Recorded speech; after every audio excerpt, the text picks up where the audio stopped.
Hey guys, welcome back to our new video.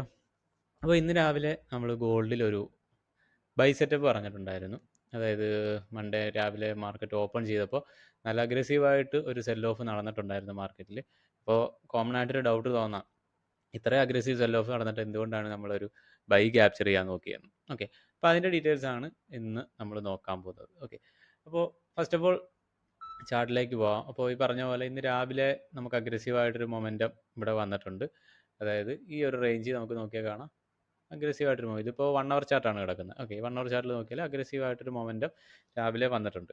അപ്പോൾ നമ്മൾ chart open ചെയ്ത ടൈമിൽ, അല്ലെങ്കിൽ നമ്മൾ മാർക്കറ്റിലേക്ക് വന്ന ടൈമിൽ നോക്കിയപ്പോൾ ഇവിടെ മാർക്കറ്റ് റേഞ്ച് ചെയ്ത് നിന്നിരുന്ന ഏരിയ എന്ന് പറഞ്ഞു കഴിഞ്ഞാൽ ഈ ഒരു ക്യാൻഡിലായിരുന്നു. അതായത് ഈ അഗ്രസീവായിട്ടുള്ള ഒരു സെല്ലിംഗ് ക്യാൻഡിലായിരുന്നു. ഓക്കെ, അപ്പോൾ ഇത് വന്ന് നിന്ന ഏരിയ ആണ് ഇമ്പോർട്ടൻറ്റ്. ഓക്കെ, അത് എന്തുകൊണ്ടാണ് നമ്മൾ ബൈ പ്രിഫർ ചെയ്തത് എന്ന് ചോദിച്ചു കഴിഞ്ഞാൽ, പ്രോപ്പറായിട്ട് ബൈയിങ് നടക്കുന്ന ഏരിയ ഐഡൻറ്റിഫൈ ചെയ്യുക എന്നത് വളരെ ഇമ്പോർട്ടൻ്റ് ആണ്. ഓക്കെ, അതായത് നമ്മൾ ഒരു 4 അവർ ചാർട്ടിലേക്ക് പോവാം. മാർക്കറ്റ് 4 അവർ ചാർട്ട് ഇട്ട് കഴിഞ്ഞാൽ, ഇപ്പോൾ ലാസ്റ്റ് വീക്ക് എന്താണ് ഗോൾഡിൽ സംഭവിച്ചതെന്ന് നമുക്കറിയാം. നല്ല ബുള്ളിഷ്നെസ് ആയിരുന്നു മാർക്കറ്റിൽ സംഭവിച്ചിരുന്നത്, അല്ലേ? അപ്പോൾ അത് കഴിഞ്ഞിട്ട് എന്താണ്, ഒരു ബേസ് ക്രിയേഷൻ വന്നിരിക്കുന്ന ഏരിയകൾ ഫസ്റ്റ് ഓഫ് ഓൾ ഐഡൻറ്റിഫൈ ചെയ്യുക. അതായത് 4 അവറിൽ നോക്കിയാൽ നമുക്ക് കറക്റ്റായിട്ട്, അതായത് പ്രോപ്പറായിട്ട് മാർക്ക് ചെയ്യാൻ പറ്റത്തില്ല, സ്ട്രക്ചർ ബേസ് ഇല്ലാത്തതുകൊണ്ട്. ഇപ്പോൾ ക്യാനലിസ്റ്റിക് സൈക്കോളജി പ്രോപ്പറായിട്ട് അറിയാത്തവർക്ക് അത് ക്ലീൻ ആയിട്ട് മാർക്ക് ചെയ്യാൻ പറ്റത്തില്ല. അപ്പോൾ 1 അവറിലേക്ക് ഒന്നുകൂടെ പോകാം. ജസ്റ്റ് എന്താണ് 1 അവറിൽ കണ്ട ഒരു കാഴ്ച നോക്കാം. അപ്പോൾ 1 അവറിൽ ഇവിടെ നോക്കിക്കഴിഞ്ഞാൽ കുറച്ച് സ്ട്രക്ചറൽ ചേഞ്ചസ് ഉണ്ട്. ഓക്കെ, അതിൻ്റെ കൂട്ടത്തിൽ തന്നെ കുറേ വിക്ക് ഫോർമേഷൻ ഇവിടെ ഉണ്ട്. അതായത് ക്യാൻഡിൽസ് കുറേ ഇവിടെ റേഞ്ച് ചെയ്യുന്ന ഒരു ഏരിയ ഉണ്ട്. അപ്പോൾ ഈ ഇങ്ങനെയുള്ള ഏരിയാസിനെ നമ്മൾ ഒരു ഡിമാൻഡ് സോൺസ് ആയിട്ടാണ് കൺസിഡർ ചെയ്യുന്നത്. അതായത് CRT മെത്തേഡ് അല്ലെങ്കിൽ ക്യാൻഡിൽ റേഞ്ച് തിയറി അനുസരിച്ചിട്ട് ഈ ഒരു ഏരിയാസിൽ ബൈയിങ് പ്രഷർ ഓഫ് കോഴ്സ് ഉണ്ടായിരിക്കും. അപ്പോൾ നമുക്ക് ഇവിടെ നോക്കിയാൽ കാണാം, രാവിലെ മാർക്കറ്റ് എന്ത് ചെയ്തിട്ടുണ്ട്, ആ ഒരു ഏരിയയിലേക്ക് വന്നിട്ടാണ് ആ 1 അവർ ക്യാൻഡിൽ ഒരു റീട്രേസ്മെൻറ്റ് കാണിച്ചിരിക്കുന്നത്, അല്ലേ? അതായത് ഇവിടെ നോക്കിയാൽ കാണാം, ഇത്രയും സെൽ ഓഫ് നടന്നെങ്കിലും ഈ ഒരു ഏരിയയിൽ വന്നിട്ട് എന്ത് ചെയ്തു, അത് തിരിച്ച് റിവേഴ്സ് ആവുകയാണ് ചെയ്തത്, അല്ലേ? അതായത് ഒരു അഗ്രസീവ് ബൈയിങ് കാണിക്കുകയാണ് ചെയ്തത്. 1 സെക്കൻഡ്.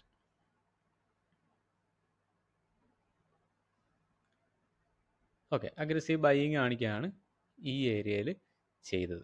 ഓക്കെ, അപ്പോൾ ഇവിടെ വേറെ ഒരു റീസണോടുണ്ട് നമ്മൾ ബൈ ഫോക്കസ് ചെയ്യാനായിട്ട്. അതായത് മാർക്കറ്റ് താഴേക്ക് നോക്കുമ്പോൾ 1 അവറിൽ ഒരു ഫെയർ വാല്യൂ ഗ്യാപ്പ് ലെഫ്റ്റായി പോയിരിക്കുന്ന ഏക ഏരിയ ഇതാണ്. കണ്ടോ? അതായത് അഗ്രസീവായിട്ട് താഴേക്ക് വരുമ്പോൾ ഒരു ഫെയർ വാല്യൂ ഗ്യാപ്പ് ഉള്ളൊരു ഏരിയ പ്രോപ്പറായിട്ട് ഇത് മാത്രമേ ഉള്ളൂ. പിന്നെ അത് കഴിഞ്ഞ് എത്രയോ താഴെ പോയി കഴിഞ്ഞാലാണ് ഇവിടെ ഒരു FEGs വരുന്നത്. അതായത് ഈ റേഞ്ചുകളിലാണ് FEGs വരുന്നത്. അപ്പോൾ ഇങ്ങനെയുള്ള ഏരിയാസ് ഓഫ് കോഴ്സ് മാർക്കറ്റ് എന്ത് ചെയ്യുക, റിയാക്ട് ചെയ്യാനുള്ള പോസിബിലിറ്റീസ് ആർ ഹയർ. ഓക്കെ, അപ്പോൾ നമ്മൾ ബൈ എടുക്കുന്നെങ്കിലും, അതായത് കൗണ്ടർ ട്രേഡിലാണ് ഫോക്കസ് ചെയ്യുന്നതെങ്കിലും, ബൈ എടുത്ത് ഏറ്റവും ടോപ്പ് വരെ അല്ല ഒരിക്കലും ടാർഗറ്റ് ചെയ്യേണ്ടത്. മറിച്ച് എന്താണ് ചെയ്യേണ്ടത്, നമ്മൾ മിനിമലായിട്ടുള്ള ടാർഗറ്റ്സ് അല്ലെങ്കിൽ ലോവർ ടൈം ഫ്രെയിംസിൽ ഉള്ള അവൈലബിൾ ആയിട്ടുള്ള ടാർഗറ്റ്സ് വേണം ഫോക്കസ് ചെയ്യാൻ. ഓക്കെ, അപ്പോൾ ഇതാണ് മെയിൻ റീസൺ. അതായത് ടോട്ടലി പറഞ്ഞു കഴിഞ്ഞാൽ ഇതായിരുന്നു എൻ്റെ ഒരു റേഞ്ച്, അതായത് ഡീലിംഗ് റേഞ്ച് ഇതായിരുന്നു. ഈ റേഞ്ചിൽ നിന്നാണ് നമ്മൾ ബൈയിങ് നോക്കിയിരുന്നത്. ഓക്കെ, ഇനി 50 മിനിറ്റിലേക്ക് പോവാം. അതായത് of course lower time frame entries ആയതുകൊണ്ട് നമുക്ക് 15 മിനിറ്റ്, 5 മിനിറ്റ്, 3 മിനിറ്റ് അതുപോലെ ടൈം ഫ്രെയിംസിലെ കൺഫർമേഷൻസ് ആയിരിക്കും നമ്മൾ എന്ത് ചെയ്യുന്നത്, ചെക്ക് ചെയ്യുന്നത്. അപ്പോൾ ഇവിടെ നോക്കിയാൽ 15 മിനിറ്റിൽ എന്താണ് പ്രൈസ് ആക്ഷൻ നടന്നിരിക്കുക എന്ന് നോക്കാം. 15 മിനിറ്റിൽ first market mitigation, impulsive momentum, അല്ലേ? അതായത് ഈ ഒരു ടെയിലിൽ അഗ്രസീവ് ബയ്യേഴ്സിൻ്റെ പ്രസൻസ് കാണാം. പക്ഷേ അത് കഴിഞ്ഞുള്ള ക്യാൻഡിൽസ് നോക്കാം. 1 2 3 4 5 6 7 8 ഇത്രയും ക്യാൻഡിൽസ് എന്ന് പറഞ്ഞു കഴിഞ്ഞാൽ റേഞ്ചിങ് ആണ്. ഓക്കെ, അതിനിടയ്ക്ക് എന്ത് ചെയ്തിട്ടുണ്ട്, ഒരു തവണ മാർക്കറ്റ് വീണ്ടും താഴേക്ക് വന്നു, എന്നിട്ട് വീണ്ടും ബുള്ളിഷ്നെസ് കാണിച്ചു. ഓക്കെ, അപ്പോൾ ഇങ്ങനെയുള്ള ഏരിയാസിലൊക്കെയാണ് ബിഗിനേഴ്സ് ആക്ച്വലി ട്രാപ്പ് ആകുന്നത്. മനസ്സിലായി? അതായത് ക്യാൻഡിൽ റേഞ്ച് തിയറി അനുസരിച്ച് നോക്കുമ്പോഴത്തേക്ക് നമ്മൾ പെട്ടെന്ന് നോക്കുമ്പോൾ എന്താണ്, ബേസിക് ആയിട്ടുള്ള സൈക്കോളജി വെച്ച് നോക്കുമ്പോൾ ഇത് ഒരു ബുള്ളിഷ് ക്യാൻഡിലാണ്, അല്ലേ? ഒരു ബുള്ളിഷ് പിൻ ബാറാണ്. അപ്പോൾ ഇവിടെ എന്താണ്, ബയ്യേഴ്സ് ഉണ്ട് എന്നുള്ളൊരു ഈ മൊമെൻറ്റത്തിൽ നമ്മൾ, അല്ലെങ്കിൽ ആ ഒരു വ്യൂവിൽ നമ്മൾ മാർക്കറ്റിൽ കയറി കഴിഞ്ഞാൽ എന്ത് സംഭവിക്കും, സ്റ്റോപ്പ് ലോസ് അടിക്കും. ഓക്കെ, ഇനി ഇവിടെ ശരിക്കും സംഭവിച്ചിരിക്കുന്നത് നോക്കാം. അപ്പോൾ ഇത്രയും ഒരു റേഞ്ചിങ് കഴിഞ്ഞ് വീണ്ടും മാർക്കറ്റ് അഗ്രസീവായിട്ട് സെൽ ഓഫ് കാണിച്ച്, അല്ലേ? ഈ ഒരു ക്യാൻഡിലിൽ നല്ല സെൽ ഓഫ് വന്നിട്ടുണ്ട്. ഈ സെൽ ഓഫിൽ സംഭവിച്ച കാര്യം എന്താണ്, പ്രീവിയസ്ലി ഉള്ള ലോ എന്ത് ചെയ്തു, മാർക്കറ്റ് സ്വീപ്പ് ചെയ്തു. ലിക്വിഡിറ്റി സ്വീപ്പ് കോൺസെപ്റ്റ് അറിയുന്നവർക്ക് പ്രോപ്പറായിട്ട് അത് മനസ്സിലാവും. ഓക്കെ, അപ്പോൾ ഇത് കഴിഞ്ഞിട്ടാണ് ഞാൻ എൻ്റെ എൻട്രി എടുത്തത്. ഓക്കെ, അതായത് ഇത്രയും നേരം ഇവിടെ നമ്മൾ സോൺ ഐഡൻറ്റിഫൈ ചെയ്തെങ്കിലും ഇത്രയും നേരം നമുക്ക് ട്രേഡ്സ് ഇല്ല. അത് കഴിഞ്ഞ് എത്രയോ ടൈം കഴിഞ്ഞ് മാർക്കറ്റ് ഇവിടെ വന്ന് ഈ ഒരു മൊമെൻറ്റം സംഭവിച്ച് കഴിഞ്ഞതിന് ശേഷം മാത്രമാണ് ബൈ കൺഫർമേഷനായിട്ട് ഞാൻ എടുത്തത്. ഓക്കെ, ഇനി അടുത്ത നോക്കാം. 5 മിനിറ്റിലാണ് ഞാൻ എൻട്രി എടുത്തത്, 15 മിനിറ്റിലല്ല. കാരണം പറയാം. ഇപ്പോൾ 5 മിനിറ്റിൽ 15 മിനിറ്റിൽ നോക്കിക്കഴിഞ്ഞാൽ എന്ത് ചെയ്തു? ഈ ഒരു ലിക്വിഡിറ്റി ഗ്രാബ് കഴിഞ്ഞു ഇമ്പൾസീവായിട്ട് ക്യാൻഡിൽ പമ്പ് ചെയ്യുന്നുണ്ട്. കളർ റെഡ് ആണെങ്കിലും എന്താണ്, പ്യുവർ ബൈയിങ് പ്രസൻസ് ആണ്. അത് കഴിഞ്ഞിട്ട് എന്ത് ചെയ്തു? വീണ്ടും പമ്പ് ചെയ്തു. ഓക്കെ, ക്ലോസ് മുകളിൽ തന്നെയാണ്. അത് കഴിഞ്ഞിട്ട് വീണ്ടും സെൽ ഓഫ് കിടന്നു, വീണ്ടും പമ്പ് ചെയ്തു. ഇവിടെ എല്ലാം ഒരു കൈൻഡ് ഓഫ് 50-50 ആണ്. അതായത് ഈ ഒരു റീട്രേസ് വന്നിരിക്കുന്ന 50-50 ആണ്. അത് കഴിഞ്ഞിട്ട് എന്ത് ചെയ്തു? വീണ്ടും അഗ്രസീവായിട്ട് പമ്പ് ചെയ്തു, അല്ലേ? അതായത് പ്രോപ്പർ നമ്മളിപ്പോൾ സ്ട്രക്ചർ മാപ്പിംഗ് ഒക്കെ ചെയ്യുന്നവർ അല്ലെങ്കിൽ MS ഒക്കെ നോക്കുന്നവർക്ക് ഇത് പ്രോപ്പർ MS ആണ്. ICT കോൺസെപ്റ്റ് ഒക്കെ അപ്ലൈ ചെയ്യുന്നവർക്ക് MS ആണ്. ഈ MS കണ്ട് എടുത്തു കഴിഞ്ഞാൽ എന്ത് സംഭവിക്കും? സ്റ്റോപ്പ് ലോസ് ഇവിടെ കീപ്പ് ചെയ്യും, സ്റ്റോപ്പ് ലോസ് അടിക്കും, കണ്ടോ? അപ്പം ഇവിടെ എന്താ പ്രോപ്പറായിട്ട് സംഭവിച്ചതെന്ന് ചോദിച്ചു കഴിഞ്ഞാൽ 5 മിനിറ്റിൽ വന്നു കഴിഞ്ഞാൽ ഇവിടെ ക്യാൻഡിൽ നമുക്ക് നോക്കാം. ഫസ്റ്റ് ആ ഇമ്പൾസീവ് മൊമെൻറ്റം വന്ന ഏരിയ നോക്കാം. അതായത് ഇതായിരുന്നു ആ മൊമെൻറ്റം. മാർക്കറ്റ് നേരെ പമ്പ് ചെയ്തു. അപ്പോൾ എന്നെ സംബന്ധിച്ചിടത്തോളം എനിക്ക് വേണ്ടത് പ്രോപ്പറായിട്ടൊരു ത്രസ്റ്റ് വരുന്ന ഏരിയ, അതായത് ലിക്വിഡിറ്റി ഗ്രാബ് കഴിഞ്ഞ് പ്രോപ്പർ ത്രസ്റ്റ് എവിടെയാണോ വരുന്നത്, അതായത് ക്യാൻഡിലിൽ പ്രോപ്പർ ലിക്വിഡിറ്റി സ്വീപ്പ് ചെയ്ത ഏരിയ. ഇവിടെ ഫസ്റ്റ് ആ ഒരു മെയിൻ ലോ സ്വീപ്പ് ചെയ്തു, അത് കഴിഞ്ഞിട്ട് പമ്പ് ചെയ്തു, ഇവിടെ അഗ്രഷൻ കാണാം. അത് കഴിഞ്ഞിട്ടൊരു റീട്രേസ്മെൻറ്റ്, വീണ്ടും പമ്പ് ചെയ്തു, വീണ്ടും അഗ്രഷൻ കാണാം.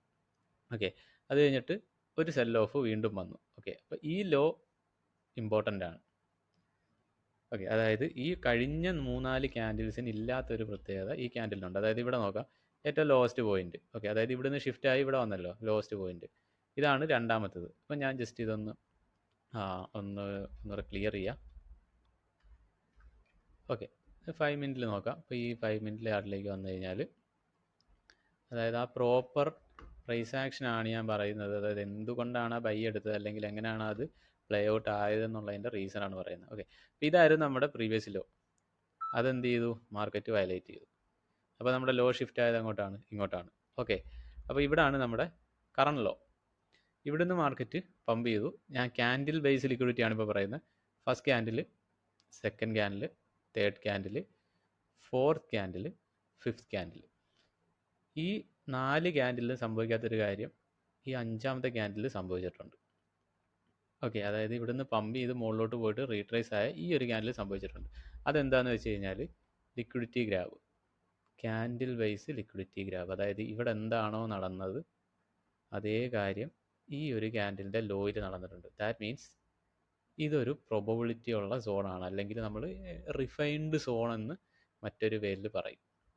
ഓക്കെ, ഇത്രയില്ല, സോറി, ഇത്രയും. ഇതാണ് ഒരു റിഫൈൻഡ് സോണാണ്. അപ്പോൾ ഈ റിഫൈൻഡ് സോണിൽ മാർക്കറ്റ് ടാപ്പ് ചെയ്തതിന് ശേഷമാണ് എന്ത് ചെയ്തത്? ഞാൻ എൻട്രി എടുത്തത്. അതായത് റിഫൈൻഡ് സോണിൽ ടാപ്പ് ചെയ്തു, എന്ത് ചെയ്തു? ഒരു കൺഫർമേഷനായിട്ടൊരു ബുള്ളിഷ് ക്യാൻഡിൽ ഫോർമേഷൻ കിട്ടി. ആ ഫോർമേഷൻ്റെ ക്ലോസിൽ എന്ത് ചെയ്തു? ഞാൻ ട്രേഡ് എക്സിക്യൂട്ട് ചെയ്തു. അതായത് എക്സാക്ട്ലി പറഞ്ഞു കഴിഞ്ഞാൽ ഈ ഒരു ക്ലോസിലാണ് ഞാൻ ട്രേഡ് എക്സിക്യൂഷൻ നടത്തിയത്. സ്റ്റോപ്പ് ലോസ് അവിടെ കീപ്പ് ചെയ്തു, ഇതിൻ്റെ ലോയിൽ കീപ്പ് ചെയ്തു. 1:3 ടാർഗറ്റ് ചെയ്തു. 1:3. ഓക്കെ, ഇവിടെ 1:3 ടാർഗറ്റ് ചെയ്യാൻ വേറെയും റീസൺസ് ഉണ്ട്. കാരണം എന്ന് പറഞ്ഞു കഴിഞ്ഞാൽ അഗ്രസീവായിട്ട് സെൽ ഓഫ് നോക്കാം, സെൽ ഓഫ് വരുന്നു. അതിൻ്റെ കൂട്ടത്തിൽ ആകെ ലിക്വിഡിറ്റി ക്രിയേഷൻ വന്നിരിക്കുന്ന ഏരിയ ഇത്രയായിരുന്നു, അല്ലേ?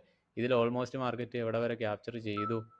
ഈ ഒരു ലെവൽ വരെ മാർക്കറ്റ് ഓൾറെഡി ക്യാപ്ചർ ചെയ്തു. ഓക്കെ, ദാറ്റ് മീൻസ് ഇവിടെ ഒരു ഓർഡർ ബ്ലോക്ക് സ്റ്റിൽ പ്രസൻ്റ് ആയിരിക്കും നിങ്ങൾക്ക് കാണാം. അപ്പോൾ ഇതിലൊക്കെ റിയാക്ഷൻ ഉണ്ടോ എന്ന് ചോദിച്ചു കഴിഞ്ഞാൽ ഇപ്പോൾ കാണാം, ക്ലിയർ റിയാക്ഷൻ ഉള്ള ഏരിയ ആണ് ഇതെല്ലാം. ഇത് കണ്ടോ, കയറി വന്നു, ചെറിയൊരു സെൽ ഓഫ് വന്നു. ഓക്കെ, അത് കഴിഞ്ഞിട്ട് എന്ത് ചെയ്തു? ഈ ലിക്വിഡിറ്റി ഫുള്ള് മാർക്കറ്റ് സ്വീപ്പ് ചെയ്തു. അപ്പോൾ ഇവിടെ ടാർഗറ്റ് വെക്കാൻ 1:3 കിട്ടുമെന്ന് കൺഫർമേഷൻ ഉള്ള ഒരു ഏരിയയും കൂടാണ്. കാരണം എന്താണ്? ഈ മോളിൽ ലിക്വിഡിറ്റി ബിൽഡ് ഉണ്ട്, കണ്ടോ? നേരെ കയറി വന്നു. എത്ര അഗ്രസീവായിട്ടാണ് അത് ക്യാപ്ചർ ചെയ്തത് നോക്കുക. ക്യാപ്ചർ ചെയ്തിട്ട് എന്ത് ചെയ്തു? അതുപോലെ തന്നെ നേരെ റിവേഴ്സായി. ഓക്കെ, ഇപ്പോൾ റിവേഴ്സ് ആയതിനും വേറെ കാര്യമുണ്ട്. അതായത് പ്രോപ്പറായിട്ട് ഇവിടെ നോക്കിക്കഴിഞ്ഞാൽ ഈ ഒരു ഡീലിംഗ് റേഞ്ചിൽ വന്നു കഴിഞ്ഞിട്ടാണ്, ഈ ഒരു റേഞ്ചിൽ വന്നു കഴിഞ്ഞിട്ടാണ് മാർക്കറ്റ് എന്ത് ചെയ്തിരിക്കുന്നത്? പ്രോപ്പറായിട്ട് സെൽ ഓഫ് ആയിരിക്കുന്നത്. ഈ സെല്ല് നമ്മൾ ക്യാപ്ചർ ചെയ്തില്ല, കാരണം വൺസ് ഒരു ട്രേഡ് കിട്ടിക്കഴിഞ്ഞാൽ അന്നത്തെ ഡേയിൽ അതുകൊണ്ട് സാറ്റിസ്ഫൈഡ് ആവുക. ഓക്കെ, അപ്പോൾ ഇതായിരുന്നു നമ്മൾ ആ ട്രേഡ് എടുക്കാനുള്ള റീസൺ. സോ മറ്റൊരു വീഡിയോ ആയിട്ട് വീണ്ടും കാണാം. എല്ലാവർക്കും സേഫ് ട്രേഡിംഗ്.